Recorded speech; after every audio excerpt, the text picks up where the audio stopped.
Let's talk about forgiveness today.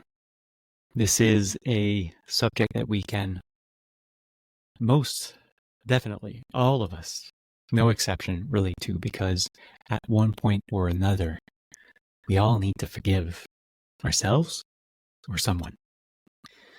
And sometimes talking about something like this, having an example to play with can be helpful. So let me give you one, personal one, that happened many months ago. It was a Friday morning, I remember vividly, and we all woke up. The whole family woke up a little bit later because it was not uh, uh, it was not a school day. Beg your pardon. They were still going to school, but it was not a typical school day. So instead of being there at 8, we could be there at 9. Hence, you wake up and you say to yourself, "Well, we have a bit of time. Perfect. Let's enjoy our morning and still go about our routine, but you know, at a slower pace and have fun." So that's exactly what happened.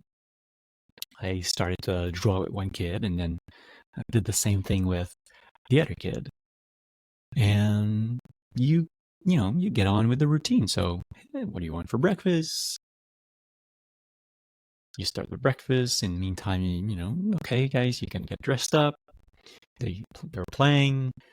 While you do the breakfast, you start juggling with all the multitude of tasks that you have to do in a morning with kids. If you're a parent, you can definitely relate to that. If you're not, I know you can relate to that too. So I start the breakfast, put a toast in. Meanwhile, do the different kind of breakfast for the other kid. Then you start preparing the lunchbox, cut the stuff, prepare them, put them in the containers. Meanwhile, the toast is up, so spread that one. Go back to the lunchbox, play with the kid a little bit more, make a joke. So many things happening, right? And then, well, okay, everybody starts to settle down a little bit. They were having breakfast, still not dressed up, by the way, but that's okay. At least they're sitting down, they're having breakfast. And you realize, okay, well, I gotta get ready myself. So I jumped in the shower. While I'm in the shower, one of the kids comes in, starts saying, I cannot brush my teeth on my own. I know that they can, though that's not the problem, but they're kids, they'll do that sometimes. So what do you do? Well, you start to negotiate because you know very well that by the time you get out of the shower, if the teeth are not brushed and they're not dressed and the breakfast is not done, well, you're going to be late. So negotiate, get that settled. Uh, kid, one kid is dressed up. That's fine. You expect that the other one will also be dressed up when you get out of the bathroom, but it's not the case. So, well, get dressed up, please. And then you start pressing upon the fact that we need to get going here. Otherwise, we're going to be late. So they get going. Everything starts to look fine until, well, the baby sister is having her first meal. Having cereal for the first time, sitting in her high chair for the first time. It's exciting for everybody. It's a first. It's a big milestone. So we're all cheering. We're all impressed. And, well, our kids are good kids, so they want to help. They want to feed their little sister, and they want to notice this moment. Understandably, right? And that's fine. And, well, you want to encourage that. So you go with it. Meanwhile, keeping in mind that, this cannot go on for too long because you're going to be late. And once you go through this fun moment of enjoying and letting them appreciate that, well, now you really got to go. So please get dressed. Let's go. They're not getting dressed. They're still super excited with what just happened. It's winter. You got to put the pants on, the jackets, the hats, the boots, and you really got to go, and they're not listening. So, well, I slipped, as we all do sometimes. And I got a little bit upset, or yeah, I got excited. Not the right way. So I raised my voice. I started to try to control the situation, tell them what to do, pressed upon them to get dressed, rushed them, and off we go. We're walking to school. I'm not really happy with how the whole thing went down. I give my little sermon. We get there, and one of the kids starts crying because, well, there's tension in the air, right? And they've been pressed. And the condensed energy was maybe probably so dense that it had to get out in some way for them. So you do your best, right? I do my best to console them and send them on their way on a better foot so that they have a good day. And then I start walking back home, and all I'm thinking about is I'm angry, I'm sad, I realize what I've done. There's a part of responsibility, a big part of the responsibility that I have in this situation. And I'm not happy with myself. I'm quite angry at myself, actually. And that's where we need to talk about forgiveness. So in this example, I'm angry and I'm sad and I need to forgive myself.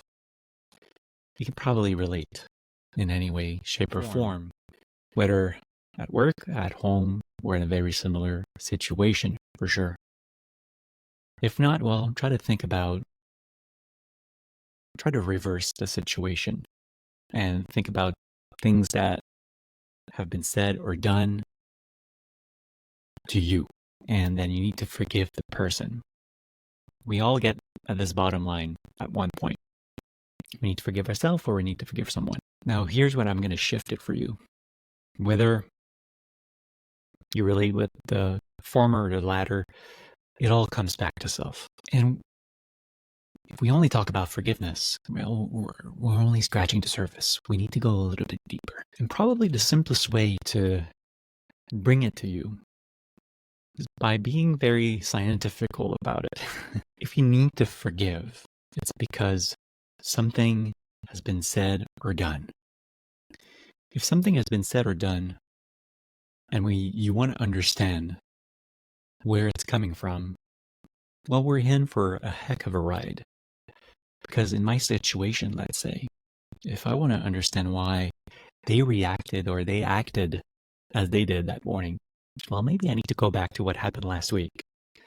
Or maybe I need to go back to what happened 3 months ago with one of them, alone. Or heck, maybe I even have to go back to what happened to me when I was a kid. That's the law of cause and effect. If you want to understand the moment that's happening in front of you, well, you gotta go back all the way to, I don't know, eternity. It might sound crazy, but the chain of cause and effect that are happening in our lives is so rich, is so big, it's so vast, that if you want to try to comprehend why what's happening, it's happening, well, I mean, we can still be talking about it 10 years from now, and we won't even get to the bottom of it. That's one thing. And I don't know for you, but having this big picture in mind, approaching forgiveness, already sets us up with much more ease. It's much more easier to approach forgiveness with this comprehension of, wow, everything that just happened this morning happened because of so many things in the past that may have to do with me or not. Now, that doesn't mean that we don't investigate, that we don't perhaps make links with,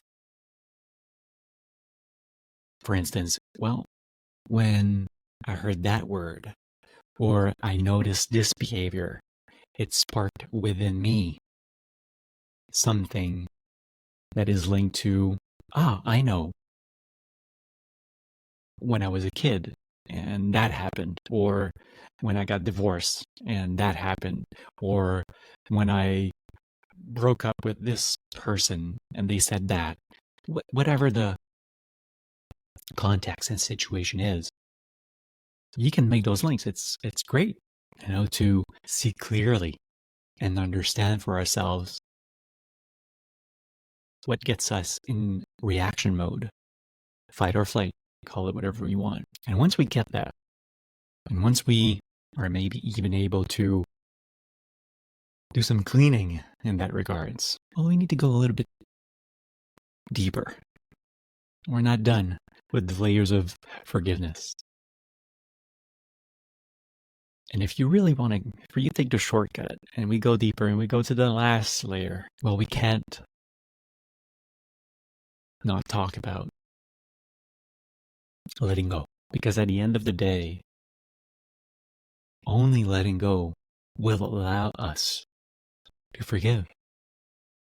That's the essence. And what prevents us from letting go is maybe the crux of it all. Actually, let me read you a passage of my book. All right, so let me read you one paragraph out of one of the books that I'm working on. And I hope it's going to bring everything in perspective. So I go like this. So what sparks the need to forgive is a behavior or something that has been said and done. But the root cause of it all is our incapacity to deal with the reality of the moment. That's the phrase. The root cause of it all is our incapacity to deal with the reality of the moment. And then I go on saying, if when, whatever happens, we are able to let go without clinging to it, feeling threatened by it, or having our mind have to say something about it, forgiveness becomes irrelevant because there's nothing to forgive. I'll repeat that because we never go there talking about forgiveness. But if we really want to get to the root, to the core foundation of it all, we wouldn't have to talk about forgiveness if we were able to do just that. Our incapacity to deal with the reality of the moment is the problem. Then, what does that mean? Well, it means that the next time something happens that sparks something within us, if we're able to not cling on to that feeling, to be threatened by the situation, to want to have to say something or do something that would cause harm to ourselves or other, that's the end of the story. We don't even need to talk about forgiveness because there is nothing to forgive. So you see the loop here. We're going straight back to where we started. Cause and effect. Our incapacity to deal with the moment. And yes or no, we'll have to forgive something, right? Things will happen. Life will unfold. It's inevitable. It has been unfolding for billions of years. It will continue to do that. Things will be coming at you. Situation, people, circumstances, and they will hit your blockages. They will hit your stuff inside, your stinky stuff. So just like they did for me. And in that moment, if you're able to deal with this reality, deal with this moment without needing to control, manipulate, you can call these your inner hands, right? To use your inner hands to control, manipulate, touch, do whatever it wants to do. Say something, anything that would be an effect that you will cause harm to yourself or other. If you can stop that right there, there's nothing to forgive. So my friends, that's the core of it all. That's really the core of it all. if we're able to be vigilant enough, to be present enough, to see with the eyes of our consciousness what is happening in front of us and how our ego wants to interact with it, how we want to say something, do something. And we can prevent that from happening using sheer will. That's what it's going to take. It's going to take will. Your intention to not fall for what has been triggered within you and then cause harm for yourself or other. If you can stop that right there, then you're present. Then you are be here now that Ram Dass talks about. You are conscious. You are all that. And from that place, there's a lot of clarity. And you don't have to go with it, be triggered by, say what is going to be bad, or do what is going to turn sour for yourself and others. And that right there cuts through the letting go that we talked about and the need to forgive. That's how beautiful our own evolution, our own growth is. But until then, you're going to be triggered. There is going to be some stuff that are going to come up. You're going to cause something by saying something or doing something. And that's just part of the game. You got to play with that. That's fine. And in that case, when that happens, and just like me, you realize afterwards what you have said and done. Well, just take a step back. Don't be too harsh with yourself.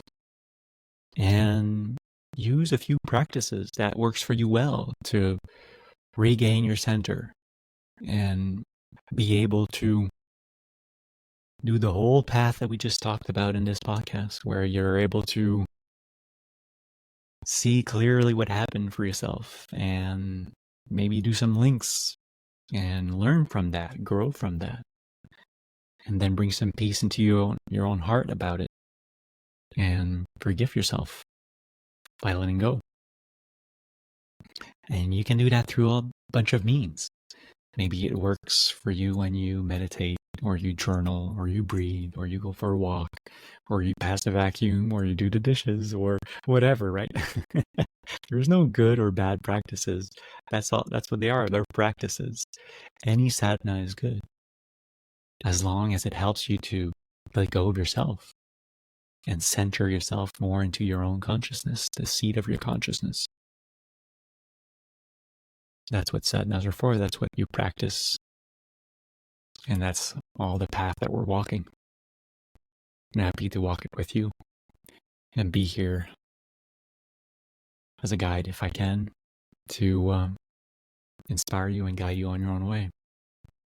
And I hope that's what we did in this podcast. Yeah, I hope that's what we did in this podcast. I know it did for me. Thank you for being here. Sending you lots of love, appreciation, and until next time, don't forget, let go, let go, let go. Just let go. And forgive yourself. Love yourself. You're worthy of that. Bye-bye.